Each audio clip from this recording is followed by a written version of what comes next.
नमस्कार, India TV पर सुबह की पहली खबर में आपका स्वागत है। मैं हूं अर्चना सिंह। बुलेटिन की शुरुआत 5 मिनट में 25 बड़ी खबरों से।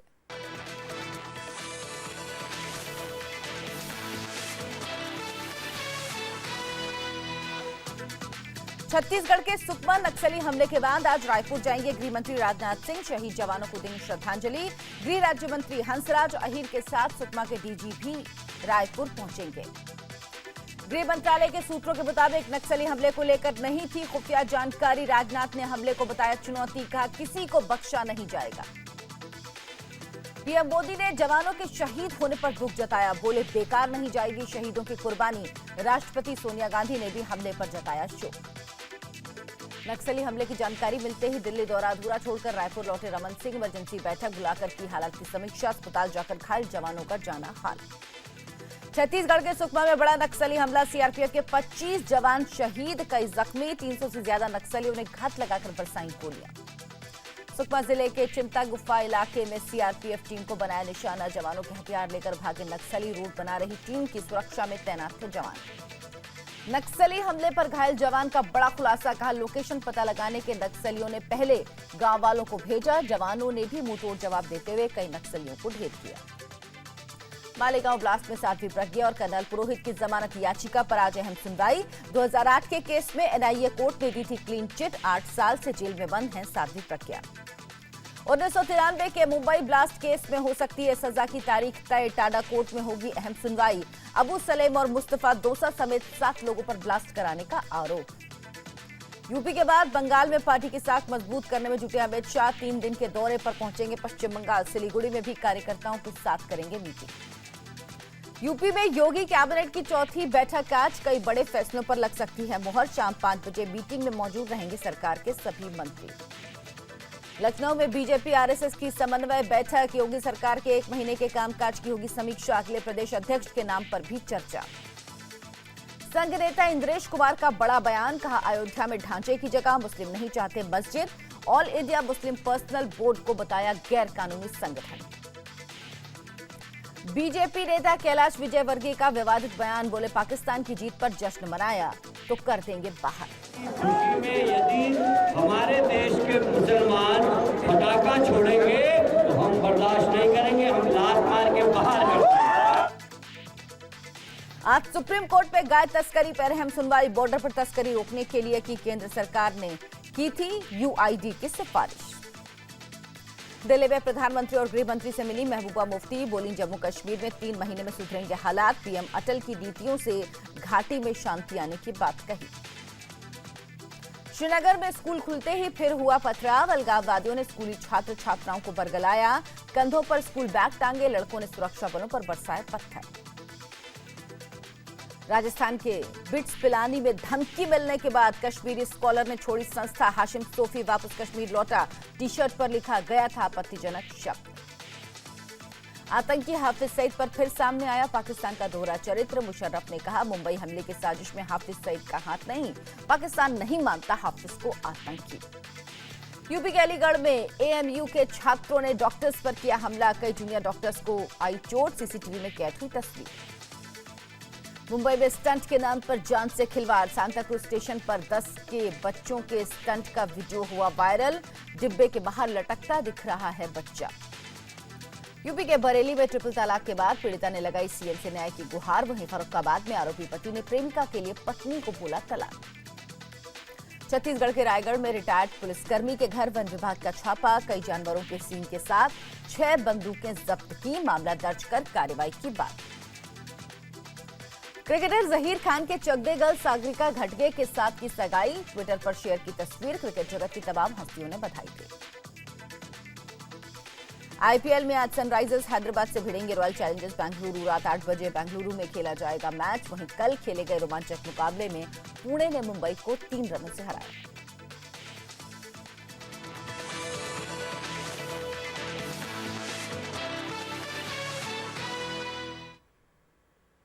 आज सुबह की पहली खबर। छत्तीसगढ़ के सुकमा में सोमवार को नक्सलियों ने बड़ा हमला किया। हमले में सीआरपीएफ के 25 जवान शहीद हो गए, जबकि कई जवान घायल हो गए। घायलों को इलाज के लिए जगदलपुर और रायपुर के अस्पताल ले जाया गया, जहां उनका इलाज चल रहा है। छत्तीसगढ़ के मुख्यमंत्री का कहना है कि नक्सलियों ने विकास को रोकने के लिए हमला किया। आज केंद्रीय गृह मंत्री राजनाथ सिंह और गृह राज्य मंत्री हंसराज अहीर भी छत्तीसगढ़ पहुंच रहे हैं। प्रधानमंत्री मोदी ने नक्सली हमले को कायराना वारदात कहा है।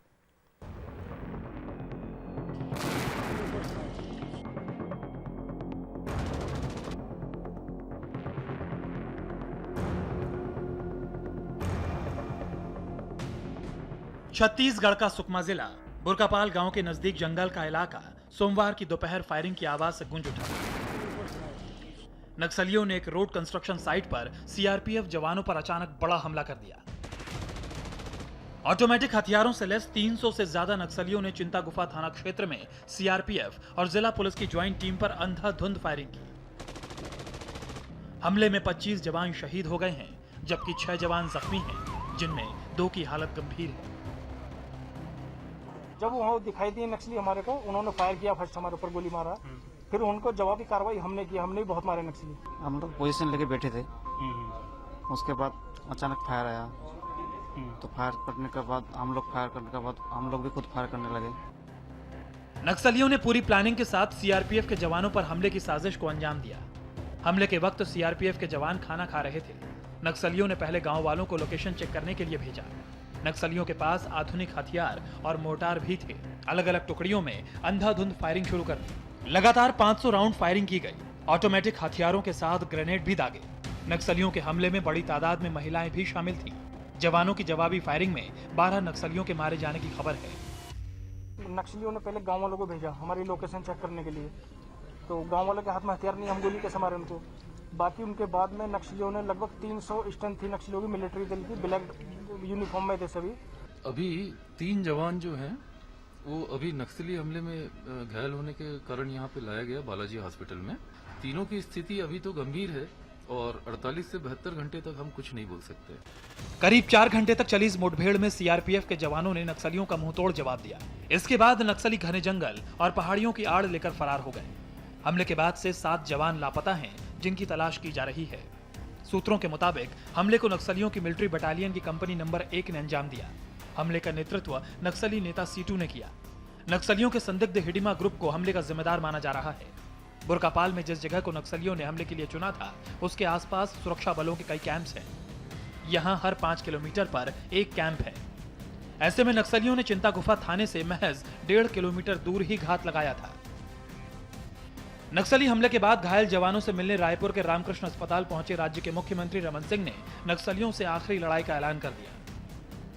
सुकमा जिला और सुकमा जिला का चिंतलनाट, चिंता गुफा, बुरकापाल, ये उनके लिए भी खंदक की आखिरी लड़ाई है और वहाँ के सड़क पुल के बनाना, इसमें हमारे जवान करीब करीब लगातार जाते हैं और ऐसे एम्बुश में जब कंटिन्यूअस एक रोड भी जाते हैं तो ये परेशानी होती है। ये सब चीज़ को घटना में फील्ड में अभी वरिष्ठ अधिकारी लोग गई है। एक बार जवान लोग से बात करने से और अधिकारी से बात करने से पूरा एम्बुश का जो पैटर्न क्या है उसका समझ पाएगा और उसके हिसाब से आगे का अपन रणनीति बनाकर काम कर सकता है। प्रधानमंत्री मोदी ने नक्सलियों के हमले को कायराना वारदात करार दिया है और ट्वीट करके कहा है, छत्तीसगढ़ में हुआ हमला दुखद और कायराना हरकत है। हम हालात पर नजर रख रहे हैं। सीआरपीएफ जवानों की बहादुरी पर हमें फख्र है। उनका बलिदान व्यर्थ नहीं जाएगा। शहीद जवानों के परिवारों के लिए मैं संवेदना जाहिर करता हूं। नक्सली हमले के बाद गृह मंत्रालय में होम सेक्रेटरी ने एक उच्च स्तरीय मीटिंग ली। गृह राज्य मंत्री हंसराज अहीर आज छत्तीसगढ़ पहुंच रहे हैं। सीआरपीएफ के डायरेक्टर जनरल और कई सीनियर अधिकारी भी आज सुबह सुकमा पहुंच रहे हैं। केंद्रीय गृह मंत्री राजनाथ सिंह भी आज सुबह 10 बजे रायपुर पहुंच जाएंगे और सीआरपीएफ के जवानों को श्रद्धांजलि देंगे। क्योंकि मुझे जानकारी प्राप्त हुई, होम सेक्रेटरी से भी हमारी बातचीत हुई है। घटना बड़ी है, बहुत ही दुखद है, बहुत ही दुर्भाग्यपूर्ण है और इसे मैं एक चुनौती भी मानता हूँ। विकास कार्यों में वो बाधा पैदा कर रहे हैं नक्सली, इसमें कहीं दो मत नहीं है। बहुत ही विडंबना है कि हमारी सरकार, हमारे प्रधानमंत्री जिन गरीबों तक हर सुविधाएं पहुंचाना चाहते हैं, उन सुविधाओं से उन गरीबों को वंचित करने की यह कोशिश है माओवादियों की। नक्सलियों ने सीआरपीएफ जवानों पर इस चालाकी से हमला किया कि इसकी खुफिया जानकारी भी नहीं मिल पाई थी। एयरफोर्स एंटी नक्सल टास्क फोर्स ने सीआरपीएफ जवानों को सुरक्षित बचाने में मदद की और उन्हें समय रहते अस्पताल पहुंचाया जा सका। 4 घायल जवानों को रायपुर के बालाजी और रामकृष्ण हॉस्पिटल में भर्ती कराया गया है। इंडिया टीवी के लिए सुकमा से संजीव पचौरी के साथ दिल्ली से मनीष प्रसाद की रिपोर्ट। यूपी में कश्मीरियों के विरोध के बाद अब राजस्थान के बिट्स पिलानी इंस्टीट्यूट में एक कश्मीरी छात्र को धमकी देने का मामला सामने आया। 27 साल का हाशिम सोफी हॉस्टल छोड़कर चला गया। बताया जा रहा है किसी ने हॉस्टल की बालकनी में सूख रही उसकी टी शर्ट पर आपत्तिजनक शब्द लिख दिए थे। सभी कश्मीरी आतंकवादी नहीं, सभी कश्मीरी अलगाववादी और पत्थरबाज नहीं है। केजी सरकार की एलिमेंट्री ड्यूटी है कि वो तहफ़्फ़ुज़ दे तालिब इल्मों को। हर एक को मिलिटेंट की नजर से ना देखे, हर एक को स्टोन पेल्टेंट की नजर से ना देखे। 27 साल का हाशिम सोफी है ये, राजस्थान के बिट्स पिलानी इंस्टीट्यूट का एक कश्मीरी रिसर्च स्कॉलर। लेकिन नफरत की ऐसी कहानी बुनी गई इस हॉस्टल में कि एक ही रात में हाशिम सोफी पिलानी से अपने घर कश्मीर लौट आया। बालकनी में सूख रहे टी शर्ट पर किसी ने आपत्तिजनक शब्द लिख दिए। बनियान पर भी वापस जाओ लिख दिया। हॉस्टल की खिड़कियों और दरवाजे का भी वही हाल था। ऐसा डर सताने लगा हाशिम सोफी को कि वो अपने घर लौट आया। संस्थान जांच करेगा, रिपोर्ट आएगी और तब कार्रवाई होगी। लेकिन उससे पहले आज का बड़ा सवाल, ऐसा क्यों हो गया कि नफरत का नारा एक संस्थान में उछलने लग गया?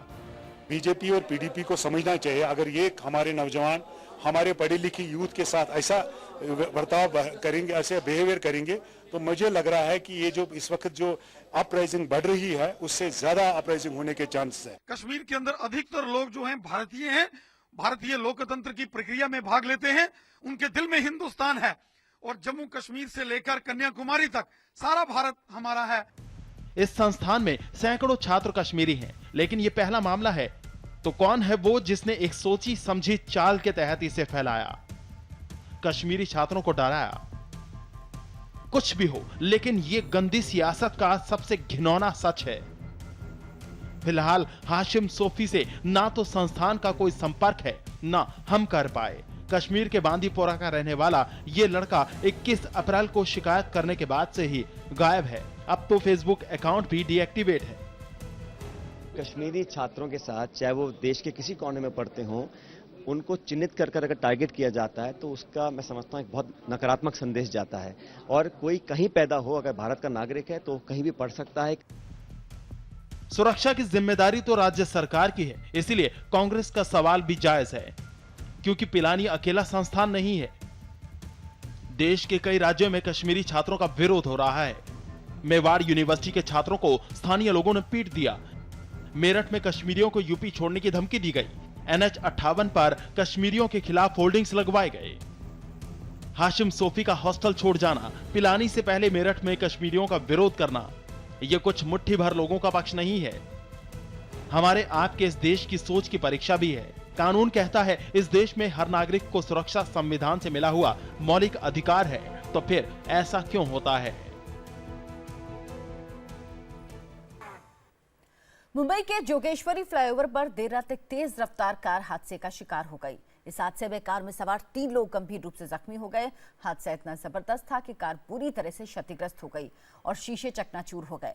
चश्मदीदों के मुताबिक हादसे के वक्त कार की रफ्तार भी काफी तेज थी और उसी दौरान पिछला टायर पंक्चर हो गया।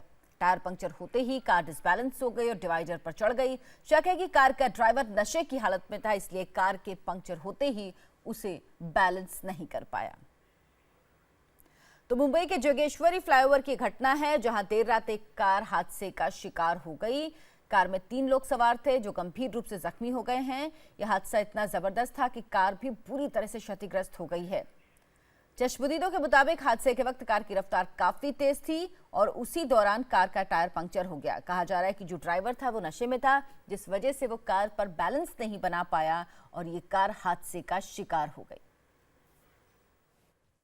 दीवार से वहाँ से गाड़ी घस के आई, पता चला टायर पंचर हुआ था। टायर पंचर होके आया तो खंबे में लगा जाके, तो खंबे का है ना ये गाड़ी आगे है ना बेंड हुई, तो इस तरफ जो बैठा था ना उसको ज़्यादा मार लग गया, वो उठ नहीं पा रहा है। और जो चला रहा था उसके सर पे इधर पे वार ऐसे एकदम ज़्यादा कट गया है और उसके चेस्ट पे भी लग गया बहुत। तीन जन थे, 2 आगे बैठे थे और एक पीछे यहाँ बैठा था। उसके चेस्ट पे भी बहुत लगा है, वो इधर से ये पूरा खून यहाँ पे पड़ा है ना, ये उसके सर का ही पूरा ब्लड निकला है इधर रोड पे।